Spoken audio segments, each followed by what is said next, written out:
میری چچی کا ایک ہی بیٹا تھا۔ انہیں بہت خواہش تھی کہ ان کی اور اولاد بھی ہو، لیکن قسمت کو نہیں منظور تھا۔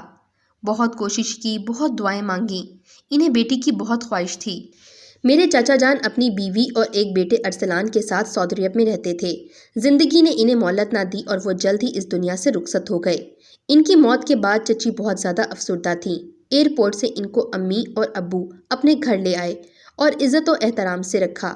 سب ان کا بہت خیال رکھتے تھے، کیونکہ چچا کی ناگہانی وفات سے چچی نے اس قدر صدمہ لیا کہ ایک روز کومے میں چلی گئیں۔ خدا کی مہربانی اور ڈاکٹروں کی کوشش سے 15 دن بعد انہیں نئی زندگی ملی۔ ہوش میں آنے کے بعد وہ بہت روتی تھیں کہ اب کبھی کسی کو بیٹی کہہ کر نہ بلا سکیں گی، کیونکہ ان کا ایک ہی بیٹا تھا اور بیٹی کوئی نہ تھی۔ انہی دنوں میری پیدائش ہوئی تو والدہ نے یہ سوچ کر کہ چاچی بہت دکھی ہیں اور بیٹی کی بہت خواہش ہے، مجھ کو ان کی جھولی میں ڈال دیا اور کہا، آپا اب سے آپ کے 2 بچے ہیں، ایک ارسلان اور دوسری نمرہ۔ چچی کو اپنے والد سے وراثت میں کافی جائیداد ملی تھی، روپے پیسے کی کوئی کمی نہ تھی، 2 بچوں کی کفالت بآسانی کر سکتی تھی۔ مجھے گود لے کر وہ بےحد خوش ہو گئیں، اپنے دکھ بھلا کر دل و جان سے میری پرورش میں مصروف ہو گئیں۔ میں ان کو امی جان کہتی تھی اور ان کو اپنی ماں سمجھتی تھی۔ رشتہ داروں کو سختی سے منع کر دیا تھا کہ اس بچی کو یہ نہیں پتہ چلے کہ میں اس کی ماں نہیں ہوں۔ ارسلان مجھ کو بہن سمجھتا تھا، کسی نے بھی اسے یہ نہ بتایا تھا کہ میں اس کی سگی بہن نہیں ہوں۔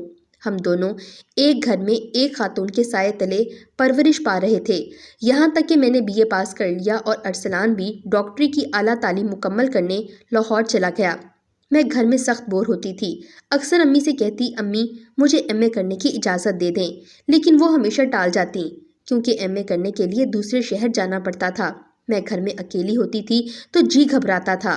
امی کہتی کہ یہ تعلیم کافی ہے، اب تو کچھ دن میرے ساتھ رہ لو، پھر تو تیری شادی ہو جائے گی۔ میری جدائی کا بہت خوف تھا انہیں۔ کچھ اچھے رشتے بھی آئے، لیکن ان کو پسند نہ آئے۔ ایک روز میری حقیقی والدہ ملنے آئیں، چچی سے کہنے لگیں، آپا تم ہر اچھے رشتے کو منع کر دیتی ہو، کیا نمرہ کو بیانے کا خیال نہیں؟ ابھی نہیں کرو گی تو اس کی عمر نکل جائے گی، پھر کوئی اچھا رشتہ ملنے سے رہا۔ اس دن امی سے چچی نے دل کی بات کہہ دی، نمرہ سے مجھے بہت پیار ہے، اس کی جدائی کے خیال سے میں تڑپ جاتی ہوں، شاید یہی وجہ ہے کہ اچھے رشتے بھی مجھے اچھے نہیں لگتے۔ آپا کس کا دل چاہتا ہے، لیکن یہ بھی حقیقت ہے کہ بیٹیاں پرایا دھن ہوتی ہیں، ان کو بالآخر بیانا پڑتا ہے۔ امی چاچی کو سمجھا کر چلی گئیں، لیکن انہوں نے جدائی کے خوف سے پھر بھی میری شادی نہ کی اور ہر آنے والے رشتے کو ٹھکراتی رہیں۔ ارسلان بھی اپنی تعلیم مکمل کر کے گھر آ چکا تھا۔ انہی دنوں امی نے ایک اور اچھا رشتہ میرے لیے تلاش کیا۔ امی ان لوگوں کو ساتھ لے کر گھر آ گئیں، لیکن چچی نے اس رشتے کو بھی ٹال دیا۔ تبھی میری ماں نے کہا، آپا تم نے نمرہ کی شادی نہیں کرنی، میں سمجھ چکی ہوں، تم رشتہ تلاش نہیں کرنے جاتی اور جو میں لاتی ہوں اس میں 100 عیب نکال دیتی ہو، آخر تم کیا چاہتی ہو؟ آپا میں چاہتی ہوں، چاچی نے جواب دیا، میں یہ چاہتی ہوں کہ نمرہ کی شادی ارسلان سے کر دوں، گھر کی لڑکی گھر میں رہ جائے گی اور جائیداد بھی باہر نہ جائے گی، لیکن انہیں یہ بتانے کا مجھ میں حوصلہ نہیں ہے کہ تم دونوں آپس میں بہن بھائی نہیں ہو۔ سچ بتانے میں کیا حرج ہے، زندگی میں کبھی نہ کبھی تو ان کو علم ہو ہی جائے گا۔ اگر آپ ایسا چاہتی ہیں تو ان کو بتائیے، اگر آپ میں حقیقت بتانے کا حوصلہ نہیں ہے تو میں بتا دیتی ہوں کہ تم دونوں سگے بہن بھائی نہیں ہو بلکہ چچا زاد ہو، تمہاری شادی ہو سکتی ہے۔ حقیقت یہ تھی کہ ارسلان اور میں آپس میں ایک دوسرے سے سگے بہن بھائی جیسا پیار کرتے تھے، کیونکہ ہم یہی سمجھتے تھے کہ ہم بہن بھائی ہیں۔ مجھے تو یہ گمان بھی نہ تھا کہ میں چچی کی لے پالک ہوں اور وہ میرا کزن ہے۔ ابھی دونوں جٹھانی دیورانی باہم مشورہ کر رہے تھے کہ اس معاملے کو کس طرح سے حل کریں۔ وہ خوب سوچ بچار میں تھیں کہ کہیں ایسا نہ ہو کہ وہ ایک دوسرے کو قبول ہی نہ کریں اور اس بات کا صدمہ لے لیں۔ وہی ہوا جس کا ڈر تھا۔ مجھے اور پھر ارسلان کو جب یہ بات بتائی تو ہم دونوں نے اس بات کو ماننے سے صاف انکار کر دیا۔ ارسلان نے کہا کہ نمرہ ازل سے میری بہن ہے، بہن تھی اور رہے گی، اس رشتے کو کوئی توڑ نہیں سکتا۔ میں نے بھی اس بات پر رو رو کر برا حال کر لیا۔ مجھے دکھ تھا کہ امی ابو نے مجھے دھوکے میں رکھا، میں باپ کی طرف سے یتیم نہ تھی پھر بھی خود کو یتیم سمجھتی تھی۔ ارسلان پر ایسی افسردگی طاری ہوئی کہ اس نے بیرون ملک جانے کی رٹ لگا دی۔ میں تمہیں بیرون ملک جانے کی اجازت تب دوں گی اگر تم نمرہ سے منگنی کر لو، چچی نے کہا۔ اس بات سے ارسلان اس قدر خفا ہو کر روٹھ کر گھر سے نکل گیا۔ اب چاچی سخت پریشان تھی کہ کیا ہو گیا ہے۔ گھر جو کبھی ان بچوں کی چہکاہٹ سے مہکتا تھا اب تو قبرستان جیسے لگنے لگا تھا۔ میں نے چچی سے بولنا چھوڑ دیا، سخت پریشان رہنے لگی۔ دن میں کئی بار روتی، امی آتی تو ان سے بھی بات نہ کرتی، خفا رہتی کہ سگی ماں ہو کر مجھے دوسروں کو کیوں سونپ دیا۔ وہ بات کرتی تھی، منانے کی کوشش کرتی تھی، لیکن میں نہ مانتی۔ امی اور چچی پریشان تھیں کہ کیا کریں، بات بھی کھلی، مقصد بھی پورا نہ ہوا۔ میرے والد ایک پڑوسی ملک کے سفارت خانے میں ملازم تھے۔ انہی دنوں ان کو باہر جانے کا چانس ملا، امی کے ہمراہ وہ بھی اس ملک سے چلے گئے اور بدقسمتی سے وہاں طوفان آ گیا۔ امی اور ابو بھی اس طوفان کی نظر ہو گئے۔ جب یہ خبر آئی تو چچی دل تھام کر رہ گئیں۔ چچا نہ رہے تو بھی انہیں جینے کا آسرا تھا کہ امی ابو موجود تھے۔ بیٹا روٹھ کر چلا گیا۔ میں خفا تھی، امی ابو بھی فوت ہو گئے تھے تو چچی نے خود کو اس بھری دنیا میں بالکل تنہا محسوس کیا۔ ان کی حالت دیوانوں جیسی ہو گئی۔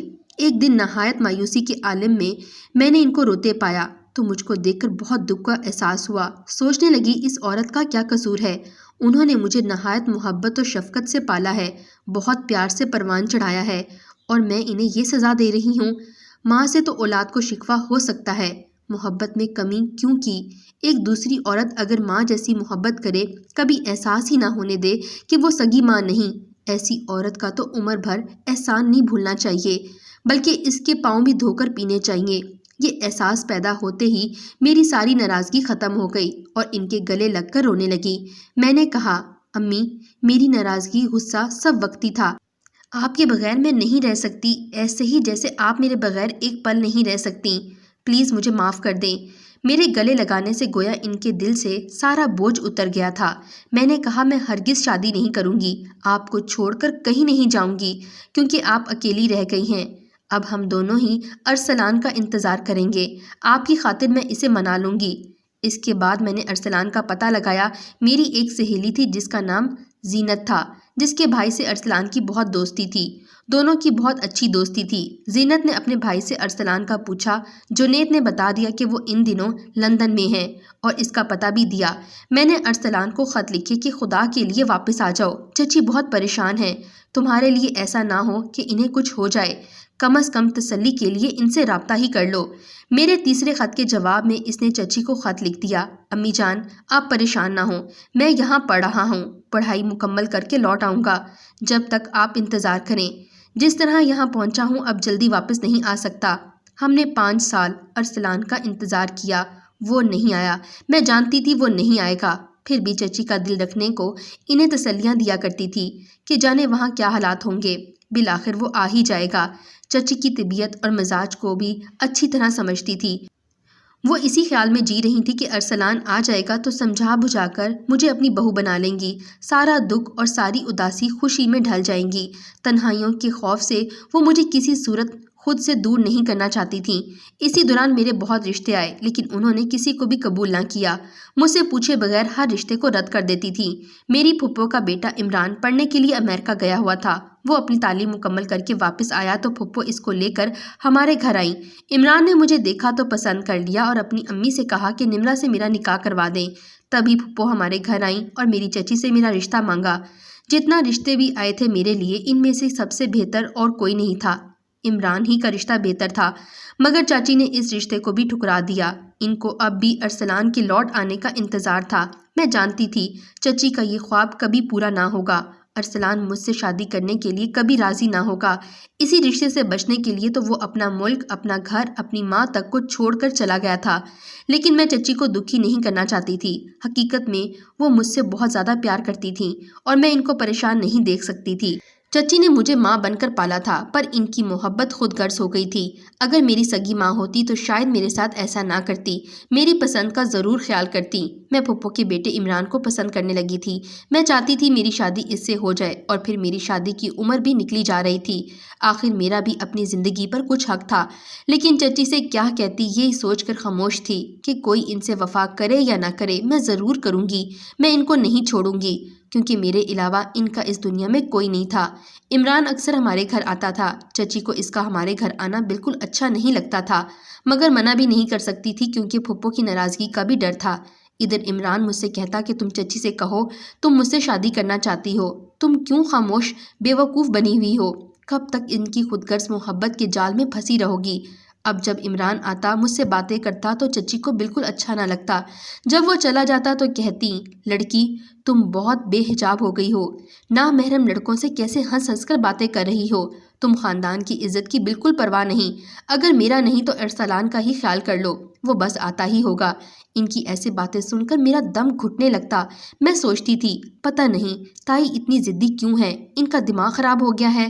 ارسلان جس بات سے ناراض ہو کر گیا تھا چاچی اسی بات کی گرہ باندھ کر بیٹھی ہوئی تھی۔ ان کی ہر وقت کی ناراضگی کے خوف سے آخر میں نے عمران کو منع کر دیا کہ یہاں نہ آیا کرو، تائی خواہ دکھی ہوتی ہیں۔ اس نے کہا کہ تم نے خود کو برباد کر دیا ہے، یہ عورت اپنے خیالات کی غلام ہے اور یہ کبھی بدلنے والی نہیں ہے۔ تمہیں اس عورت نے اپنی جھوٹی محبت کے پنجرے میں قید کر کے رکھا ہے، اس پنجرے کو تم نے خود ہی توڑنا ہوگا، یاد رکھنا یہ عمر بھر تمہیں ایسے ہی قید میں رکھیں گی، اس پنجرے کی کھڑکیاں یہ کبھی کھلنے نہیں دیں گی۔ اب عمران روز مجھے فون کر کے کہتا کہ نمرا ہمت سے کام لو، چچی کو چھوڑ دو اور ہمارے پاس آ جاؤ، میری امی بھی تمہاری پھپھو ہیں، ان کا بھی تم پر کچھ حق ہے۔ میں بہت مجبور ہوں عمران، چچی بہت دکھی ہیں، میں ان کو اور دکھ نہیں دے سکتی، میں اتنی ہمت نہیں ہے میرے علاوہ ان کا اس دنیا میں اور کوئی بھی نہیں ہے۔ میں اسے یہی جواب دیتی، دیکھ لینا تم بعد میں بہت پچھتاؤ گی، لیکن تب تک وقت گزر چکا ہوگا۔ وہ مجھے روز سمجھاتا لیکن میں اس کی باتیں سمجھ کر بھی انجان بنی رہتی، کیونکہ میں چچی کو کسی حال میں بھی دکھی نہیں دیکھ سکتی تھی۔ ارسلان لوٹ کر نہ آیا، 5 سال اور گزر گئے، چچی کی آنکھیں اس کی راہ تکتے تکتے بند ہو گئیں، وہ تو اگلے جہاں چلی گئیں۔ پھر مجھے احساس ہوا واقعی وقت گزر گیا ہے۔ عمران کی بات یاد آئی کہ وقت گزر گیا تو پچھتاؤ گی۔ وہ مجھ سے مایوس ہو کر امریکہ چلا گیا تھا، وہاں جا کر اس نے شادی کر لی اور میرے ہاتھ کچھ نہ آیا۔ چچی کی وفات پر پھپھو آئیں اور مجھے اپنے ساتھ لے گئیں۔ اب میں ان کے ساتھ رہنے لگی تھی کیونکہ میں چچی کے گھر اکیلے نہیں رہ سکتی تھی۔ چچی کی وفات کے بعد پھپھو نے ارسلان کو خط لکھا کہ بیٹا تیری راہ تکتے تکتے تیری ماں تو مر گئی، اب اپنی جائیداد سنبھالنے تو آ جا۔ آخر وہ دن بھی آ گیا جب ارسلان کا خط آیا کہ میں واپس پاکستان آ رہا ہوں۔ چچی کے گھر پر تو تالا لگا ہوا تھا، وہ پھپھو کے گھر آیا۔ ارسلان نے آتے ہی مجھے پکارا اور پھوٹ پھوٹ کر رونے لگا۔ اس نے کہا کہ نمرا امی کی بیجا ضد کی وجہ سے میں تم سے بھی دور رہا ہوں۔ وہ چھوٹے بچوں کی طرح رو رہا تھا، لیکن اب رونے کا کیا فائدہ، چچی بیچاری تو اس کی راہ تکتے تکتے دوسرے جہاں چلی گئیں۔ اب پھپھو نے ارسلان کو سمجھایا کہ بیٹا تمہاری ماں کی شدت سے یہ خواہش تھی کہ تم نمرا سے نکاح کر لو، یہ تمہاری چچا زاد ہے، تمہارا اس کے ساتھ رشتہ جائز ہے، خدا کے واسطے اپنی مرحومہ ماں کی وصیت سمجھ کر اس سے نکاح کر لو، کیونکہ اب اس کی بھی عمر نکلی جا رہی ہے، تمہارے علاوہ اور کون اسے سہارا دے گا، تمہارے نام پر تمہاری ماں نے اس کی اب تک شادی نہیں کی۔ میں تو اپنے بیٹے عمران کے لیے اس کا رشتہ مانگنے گئی تھی، مگر تمہاری ماں نے انکار کر دیا کہ یہ میری بہو ہے، میرے بیٹے سے اس کی شادی ہوگی۔ اگر میرے بیٹے نے شادی نہ کر لی ہوتی تو میں اس کی شادی عمران سے کروا دیتی۔ بیٹا اگر تم اپنی ماں سے ذرا بھی محبت کرتے ہو تو نمرا سے شادی کر لو۔ ارسلان بہت پریشان تھا، وہ ہرگز مجھ سے شادی نہ کرنا چاہتا تھا، لیکن سب کے دباؤ میں آ کر آخر وہ مان گیا اور یوں خاموشی سے میرا نکاح ارسلان سے کر دیا گیا اور میں ارسلان کی دلہن بن کر آ گئی۔ ایک کاش چاچی زندہ ہوتی تو کتنا خوش ہوتی، لیکن زندگی نے انہیں اتنی مہلت ہی نہ دی کہ وہ یہ خوشی دیکھتی، ہمارا نکاح دیکھتی۔ نکاح کے فوراً بعد ارسلان لندن چلا گیا اور کچھ مہینے بعد اس نے میرے پیپرز تیار کروا لیے اور میں بھی لندن چلی گئی۔ آج ہماری شادی کو 8 برس ہو چکے ہیں، اللہ تعالیٰ نے ہمیں 2 خوبصورت بچوں سے نوازا ہے۔ میں آج بھی سوچتی ہوں اگر چچی زندہ ہوتی تو کتنا خوش ہوتی۔ اللہ تعالیٰ انہیں جنت میں اعلیٰ مقام عطا فرمائے، آمین ثم آمین۔